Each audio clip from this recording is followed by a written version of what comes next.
दोस्तों, आज जो भारत में हुआ वो हिंदुस्तान के इतिहास का काला दिन। जी हां, काला दिन और काला अध्याय, जहां डेमोक्रेसी को, लोकतंत्र को बुलडोजर के नीचे कुचल कर रख दिया गया, बल्कि कल से ही चल रहा था। पूरी दुनिया के सामने जो तस्वीरें जा रही थी वो आपके सामने थी।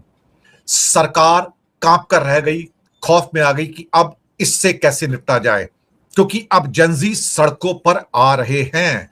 हम लगातार कह रहे हैं कि भारत में लावा उगल रहा है।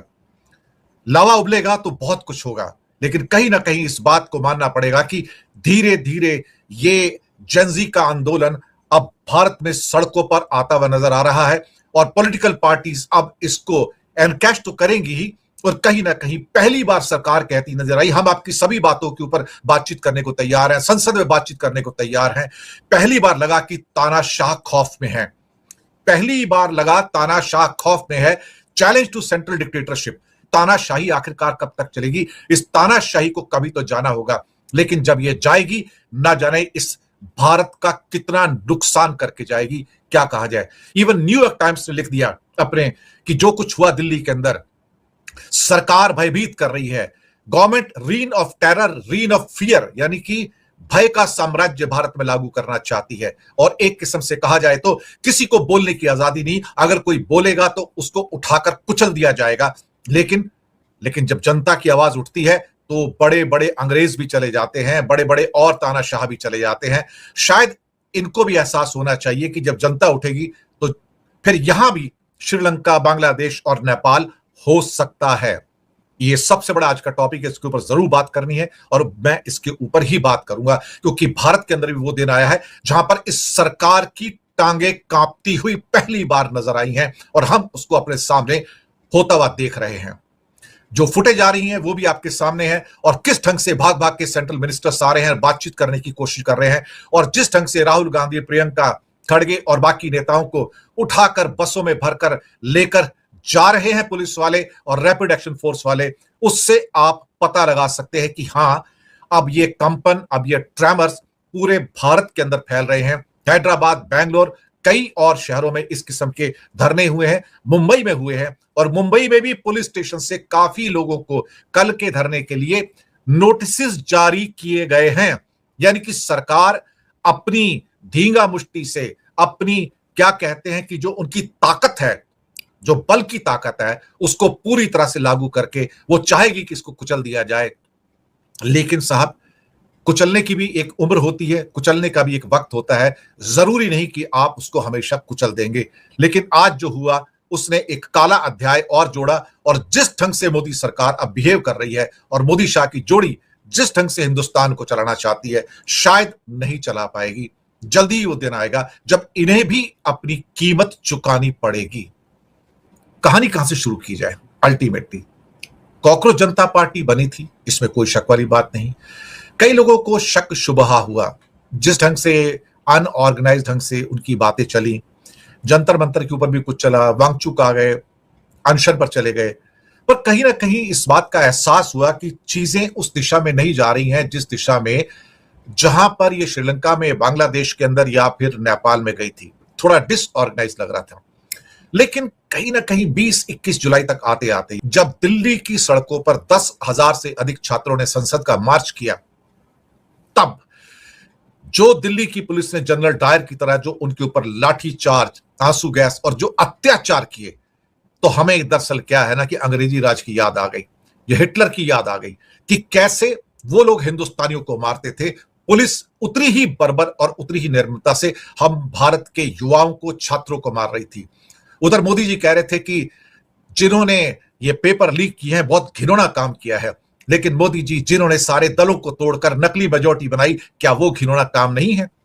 जनरल डायर ने बहुत सारे लोगों को जलियांवाला बाग में मारा था, लेकिन आपकी फौज ने तो भारत के युवाओं की कमर तोड़ी, उनके सर तोड़े, उनकी टांगे तोड़ी, उनकी पीठ की हड्डियां तोड़ी। क्या आपकी पुलिस ने वो सब नहीं किया जो अंग्रेजों की पुलिस करती थी? आपने भी तो वही किया, पुलिस तो वही थी अल्टीमेटली। लेकिन पहले गोरे अंग्रेज थे और अब उस पुलिस का उपयोग काले अंग्रेज कर रहे थे। फर्क सिर्फ इतना था।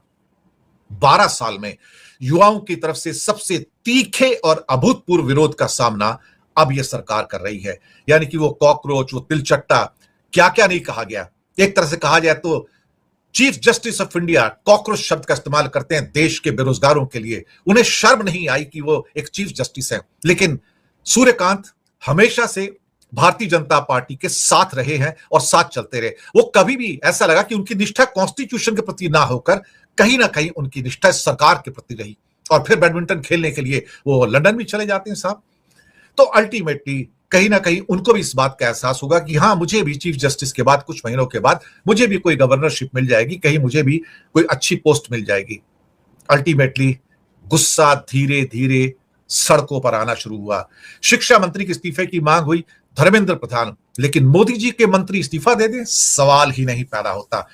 एप्स्टीन फाइल में फंसे हुए क्या मोदी ने इस्तीफा दिया? नहीं।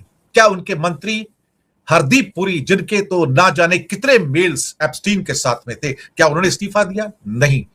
बेशर्म और एक किस्म से कहा जाए तो बेहयाई इस हद तक इस सरकार में है कि तुम्हें जो करना है कर लो, हमारी दादागिरी, हमारी तानाशाही चलेगी, हमारी डिक्टेटरशिप चलेगी और इस पर हम राज करने के लिए आए हैं। और कई बार अमित शाह कहते हैं ना, हम तो यहां 50 से 100 सालों के लिए राज करने आए हैं। साहब, कल सुबह का पता नहीं कि जान होगी या नहीं होगी। 50 से 100 साल का सौदा करने आए हैं ये लोग। जी हां, 50 से 100 सालों का सौदा करने आएगा और इंसान को नहीं पता कि मेरा अगला सांस है या नहीं है। लेकिन ये सदियों का सौदा करने के लिए आए हैं। उनको लगता है कि सौदा कर सकते हैं, हम चाहें तो मंत्री को हटाएं, हम चाहें तो मंत्री को ना हटाएं। और उन्होंने जिद पकड़ ली, हम नहीं हटाएंगे, हम हरदीप पुरी को नहीं हटाएंगे, हम धर्मेंद्र प्रधान को नहीं हटाएंगे। मत हटाइए, आपकी हेकड़ी दुनिया देख रही है।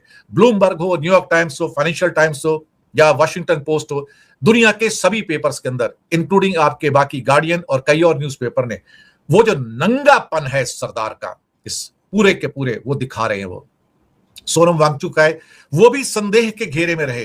बिगड़ती हालत का हवाला देकर उनको वहां से हटाया गया और सोचा कि चलो इनको थोड़ा सा डीरेल कर देते हैं। लेकिन कहीं ना कहीं एक बात थी, भले ही वांगचुक में आप दोष ढूंढो, दीपके में दोष ढूंढो, वो अलग कहानी है, मैं उसको छोड़ देता हूं। लेकिन भारत के युवा तो कोई क्रिमिनल्स नहीं है ना भाई, वो कोई आतंकवादी नहीं है। क्या सोच के आपने उनके ऊपर आंसू गैस छोड़े? क्या सोचकर उनके ऊपर लाठीचार्ज किया आपने? क्या सोच के आपने बैरिकेडिंग की? क्या सोच के, क्या वो भारत के दुश्मन थे? क्या वो आपकी पार्लियामेंट में आग लगाने जा रहे थे? सिर्फ बात ही तो करने जा रहे थे कि आप उनसे बात करो, और आप तो बात करने को तैयार नहीं है। आप सोचते हो कि बात करेंगे तो हम कमजोर पड़ जाएंगे, आप बात करने को भी तैयार नहीं है। आप सोचते हो कि हम क्यों बात करेंगे, वो इस लायक नहीं है, ये भारत के कॉकरोच इस लायक नहीं है, यूथ इस लायक नहीं है कि उनसे बात की जाए। तो फिर सर, आपको ये कॉकरोच भी एक दिन बता देंगे, ये यूथ एक दिन बता देंगे कि वो कौन है और आप कौन है। और इसमें कई युवा घायल हुए। पुलिसकर्मी तो खैर छोड़ो, उनको तो पत्थर वत्थर लाके भी पहले उन्होंने रख दिए थे, ट्रक रख दिए, 4-6 टूटी हुई गाड़ियां लाके रख दी थी ताकि दोष लगाया जा सके छात्रों के ऊपर कि इन्होंने पत्थर फेंके और इन्होंने सारा का सारा गाड़ियां तोड़ी। क्या कुछ नहीं किया मोदी और शाह की सरकार ने षड्यंत्र करने में, क्योंकि षड्यंत्र करने में इन जैसी सरकार तो आज तक आई नहीं कभी। अल्टीमेटली कई और छात्र संगठन के नेता थे, आयशा था, एसएफआई थी, उनको भी हिरासत में लिया गया। और फिर आज जब बहुत सारे हालात काबू से बाहर होते नजर आए तो आखिरकार विपक्ष प्रधानमंत्री के निवास पे जाके उसके गेट के सामने बैठ गया और पूरा ब्लॉक कर दिया। और उसके बाद पुलिस की टांगे कांपनी शुरू हुई। प्रधानमंत्री को खतरा है, प्रधानमंत्री की सिक्योरिटी को खतरा है। प्रधानमंत्री पंजाब गए थे, आपको याद है, एक पुल पे उनकी थोड़ी देर को 15 मिनट को गाड़ी क्या फंस गई और फिर कहते हैं वहां से वापसी में अपने मुख्यमंत्री से कहना कि मैं जिंदा वापस आ गया। जिस प्रधानमंत्री को यकीन ना हो कि इस पूरे के पूरे देश के अंदर वो अनसेफ है, तो क्यों ऐसे अनसेफ कंट्री के अंदर रहते हैं, छोड़ के चले जाए। बहुत लोगों से जफ्फियां मारते हैं, यूएई में जाके, सऊदी में जाके, जाए वहां रहे, बहुत सेफ रह गए वो तो। इन्हें अपने देशवासियों से डर लगता है, क्योंकि तानाशाहों को हमेशा अपने ही लोगों से डर लगता है। तानाशाहों को हमेशा अपने ही लोगों से डर लगता है, और ये तानाशाही भी एक दिन खत्म हो जाती है। राहुल गांधी वहां पर उनको उठाकर अल्टीमेटली बसों में लाद कर ले जाने की कोशिश की, मारपीट की पुलिस ने कोशिश की वहां पर। कौन सा लोक कल्याण कर रहे हैं प्रधानमंत्री जी? ये तो लोगों का कल्याण करके ऊपर भेज रहे हैं साहब। हाई वोल्टेज ड्रामा कि आप प्रधानमंत्री के निवास के सामने कोई प्रदर्शन नहीं कर सकते। प्रधानमंत्री हैं भाई, ब्रह्मांड के मालिक नहीं है, ईश्वर नहीं है, ब्रह्मा विष्णु महेश नहीं है। राहुल गांधी आखिर में सड़क पर लेट गए। 7-8 पुलिस कर्मियों ने उनको जबरन उठाकर पुलिस बस में डाला, हिरासत में लिया। तो राहुल ने लिखा, प्रधानमंत्री मोदी भारत के इतिहास के सबसे युवा विरोधी प्रधानमंत्री हैं। एक असफल, एक फेल्ड एजुकेशन मिनिस्टर का इस्तीफा तक नहीं ले सकते। पेपर लीक के क्रिमिनल्स खुलेआम घूम रहे हैं और जो जस्टिस मांग रहे हैं, उन स्टूडेंट्स को पीटा जा रहा है, उन्हें मारा जा रहा है। राज्यसभा लोकसभा के अंदर भी भारी नारेबाजी हुई, कार्रवाई को स्थगित करना पड़ा। 12 सालों में पहली बार ऐसा लगा कि सरकार अब बैकफुट पे आ रही है। और साथ में किसान आंदोलन भी शुरू हो गया, जो कि अमेरिका के साथ डील को लेके। अब उसको भी रोका गया, वहां पर शंभू बॉर्डर के ऊपर, शंभू बॉर्डर के ऊपर उसको भी रोका गया। हजारों किसान दिल्ली की ओर कूच कर रहे हैं। एक एक करके ऐसा लगता है कि तपिश प्रधानमंत्री निवास और पार्लियामेंट तक आ रही है। पहली बार ऐसा लग रहा है कि जेनजी, शहरी हो या गांव का हो, उस पूरे के पूरे असंतोष को उसके अंदर जो पनप रहा है, उसको लेके सड़कों पर है। सरकार पहली बार डिफेंसिव मोड में नजर आ रही है और कहते हैं हम आपसे बात करने को तैयार है, आप आइए, हम संसद में बात करने को तैयार है, हम डिस्कस करने को तैयार हैं। इनकी बातों में मत आना, ये धोखेबाज हैं, ये देश के दोस्त नहीं है, ये युवाओं के दुश्मन हैं। राहुल ने कहा कि प्रधानमंत्री सबसे बड़े दुश्मन है इस देश के युवाओं के। सच बात तो ये है। और फिर उसके बावजूद भी प्राइम मिनिस्टर नहीं बोलते हैं। क्यों बोलेंगे साहब? उनकी तो आत्मा मर चुकी है, वो क्यों बोलेंगे?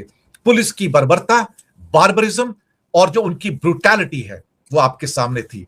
हालांकि 21 जुलाई की रात को छात्रों ने जंतर मंतर पर दोबारा पहुंचकर टेंट और स्टेज को फिर से खड़ा करना शुरू किया। बेंगलोर के फ्रीडम पार्क और अन्य बड़े शहरों में आंदोलन की लहर फैलनी शुरू हो रही है।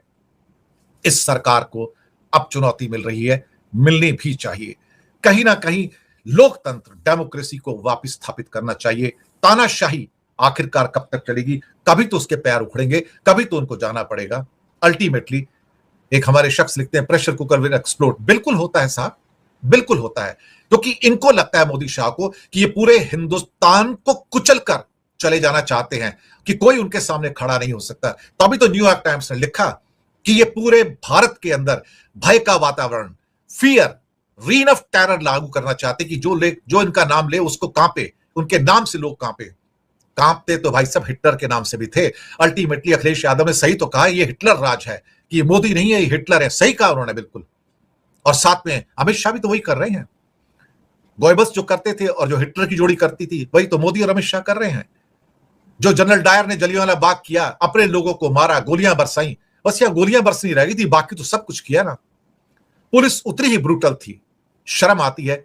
ये आजाद भारत है, वो गुलाम भारत था। लेकिन आजाद भारत के अंदर युवा लोग अपनी बात नहीं कर सकते, प्रोटेस्ट नहीं कर सकते, अपनी बात नहीं रख सकते।